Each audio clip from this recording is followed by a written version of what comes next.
মাঘ মাসের শুক্লাপক্ষে পঞ্চমী তিথিতে হয় সরস্বতী পুজো।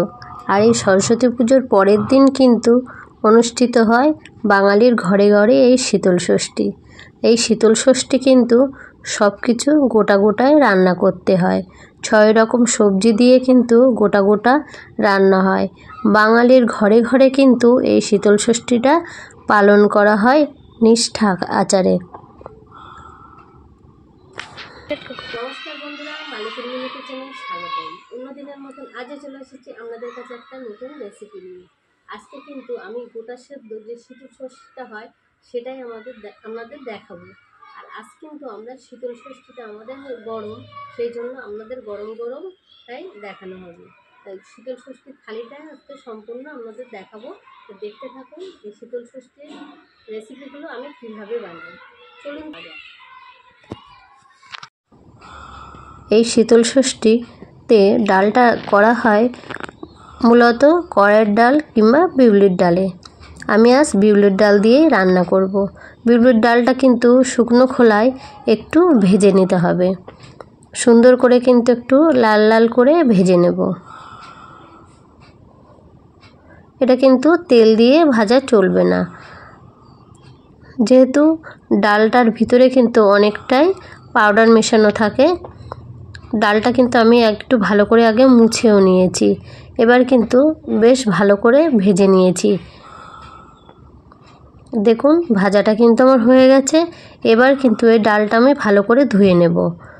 জল দিয়ে কিন্তু বেশ সুন্দর করে ধুয়ে কিন্তু প্রেসারে কয়েকটা সিটি মেরে নেব, তাহলে কিন্তু এই ডালটা সুন্দরভাবে সেদ্ধ হয়ে যাবে।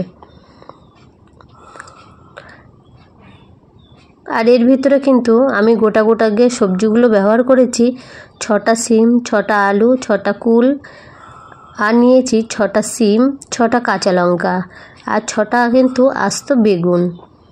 দেখুন এই সবজিগুলো কিন্তু আমি 6টা 6টা করে সব নিয়ে নিয়েছি 6 রকমের। এগুলো কিন্তু ধুয়ে পরিষ্কার করে নিয়ে এসেছি। আর দেখুন প্রেসারে কিন্তু আমি 2 থেকে 3টে সিটি মেরে নিয়েছি, আর সুন্দরভাবে কিন্তু সিটিটা সেদ্ধগুলো হয়ে গেছে।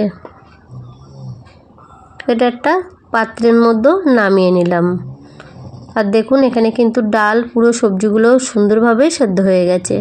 কড়াইতে দিয়ে দিলাম পরিমাণ মতন তেল। আর তেলের মধ্যে কিন্তু এখানে কোনো মশলা পড়বে না, সবই কিন্তু গোটা গোটা রান্না হবে। কড়াইয়ের মধ্যে দিয়ে দিলাম লঙ্কা ফোড়ন আর জিরে ফোড়ন আর 2টো তেজপাতা। বেশ একটা সুন্দর ঘ্রাণ যখন চলে আসবে তখন কিন্তু এই ডালগুলো আমি সাদলে দিলাম।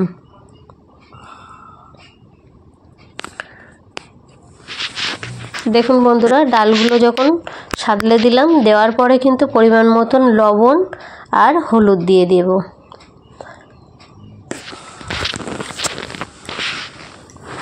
লবণ হলুদটা দেওয়া হয়ে গেলে কিন্তু দিয়ে দেবো একটু মিষ্টি। মিষ্টিতে আমি চিনি ব্যবহার করেছি। চিনিটা দিয়ে কিন্তু আমি সুন্দর করে এবার ফুটিয়ে নেব। আর বন্ধুরা এই ডালটা কিন্তু খেতে কিন্তু হেভি টেস্ট হয়। এটা একটা ঠাকুরের নাম করেই কিন্তু রান্না করা হয়, এই জন্য কিন্তু এত স্বাদ হয় এর। এতে কিন্তু কোনো মশলা পড়ে না, তবু কেন এত জানি না স্বাদ হয়। ডালটা কিন্তু আমার রান্না হয়ে গেছে, এবার আমি নামিয়ে দিলাম। এবার আমি একটা চচ্চড়িও কিন্তু রান্না করেছি, সেটা কিন্তু আপনাদের আর দেখালাম না। এবার কড়াইতে দিয়ে দিলাম পরিমাণ মতন তেল। তেলের মধ্যে দিয়ে দিলাম পাঁচফোড়ন আর তেজপাতা, দিয়ে কিন্তু একটু নাড়াচাড়া করে নেব। আমি এখানে কিন্তু একটা চাটনি তৈরি করে নেব। এখানে কিন্তু আমি চালতার চাটনি করব। আর চালতাটা কিন্তু আমি আগের থেকে একটু সেদ্ধ করে থেতো করে নিয়েছি। একটু ভাপ দিয়ে ফেললে কি হয়, এর কষটা কিন্তু অনেকটাই বেরিয়ে যায়। দেখুন চালতাগুলো কিন্তু আমি কড়াইয়ের মধ্যে তুলে দিলাম। বেশ ভালো করে একটু নাড়াচাড়া করে পরিমাণ মতন লবণ আর হলুদ দিয়ে দেব। বন্ধুরা এই চালতার চাটনিটা কিন্তু খুব দারুণ লাগে খেতে। আর এই চালতার মধ্যেও কিন্তু আমি কয়েকটা কুল দিয়ে দিয়েছি। বেশ ভালো করে নাড়াচাড়া করে কিন্তু আমি জল ঢেলে দিলাম। খুব একটু বেশি জল দিতে যাবেন না, যেহেতু চালতাগুলো আগের থেকেই কিন্তু আমার সেদ্ধ করা আছে। দেখুন জলগুলো দেওয়া হয়ে গেলে একটু ফুটে উঠলে আমি এর ভিতরে দিয়ে দেব 200 গ্রাম মতন গুড়। আপনারা চিনিটাও ইউজ করতে পারেন। আর তার আগে কিন্তু আমি কয়েকটা মশলা দিয়ে ভাজা মশলা তৈরি করে রেখেছি। আর এখানে দেখুন আমার রান্না কিন্তু কমপ্লিট। একটা থালি আমি সাজিয়ে নিয়েছি।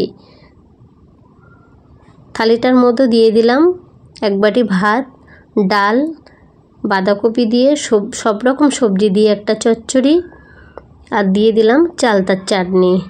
আর এখানে কিন্তু গোটা গোটা সেদ্ধগুলো কিন্তু একটু মেখে নিতে হয়। আলু বেগুন এটা মাখা, আর দিয়ে দেব একটা কাঁচা লঙ্কা আর শসা কুচানো। থালিটা কিন্তু আমার রেডি হয়েছে। কেমন লাগছে জানাবেন।